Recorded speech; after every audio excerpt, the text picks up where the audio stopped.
ہے کہ دلی ایک مرتبہ نہیں ہوئی، وہ بہت سی مرتبہ ہوئی ہے۔ بڑی لمبی تفصیل ہے دلی کے سلسلے میں۔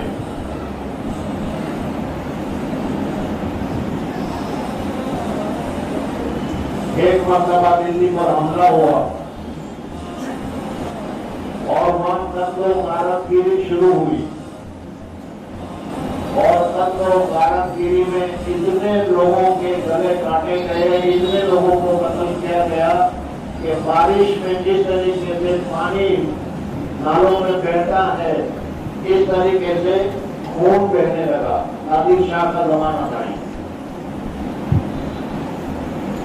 نادر شاہ نے جب ہندوستان پر حملہ کیا ہے اس وقت کی یہ تفصیل ہے، تاریخ میں دیکھ لیں۔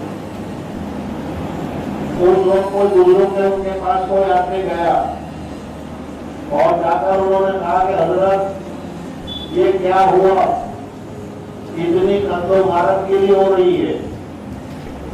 تو انہوں نے جواب دیا، شامت اعمال ماں ہماری بدعملی نے، شامت اعمال ماں صورت نادر گیری، یعنی نادر شاہ کی شکل اختیار کی اور نادر شاہ کی شکل اختیار کر کے وہ آج ہمارے اوپر مسلط ہو کر قتل و غارت گیری کر رہا ہے۔ جادو کرنے مگر کرے تو ہماری بدعملی کی وجہ سے ہماری بدعملی نے یہ بہت ہی عجیب صورت حال اختیار کی۔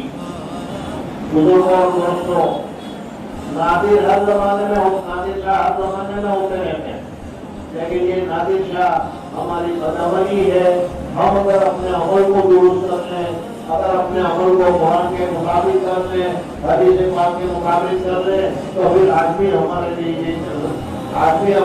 اعلان قرآن پاک میں موجود ہے، وَلَا تَهِنُوا وَلَا تَحْزَنُوا وَأَنْتُمُ الْأَعْلَوْنَ، تم ہی سربلند ہو ان کنتم مؤمنین، بس مومن بن جاؤ، ایمان والے بن جاؤ، حقیقی ایمان والے بن جاؤ۔ بہرحال اللہ تبارک و تعالیٰ ان بچوں کو بھی اور کہنا ہوں اپنے آپ سے بھی ایک مخاطب ہوں اور آپ سے بھی کہ قرآن پاک کے ساتھ ہمارا معاملہ درست ہونا چاہیے۔ اللہ تبارک و تعالیٰ نے بہت بڑی نعمت ہمیں عطا فرمائی ہے، اور یہ قرآن پاک چاہے لوگ مٹانے کی کوششیں کرتے رہیں، کوئی کچھ نہیں کر سکتا۔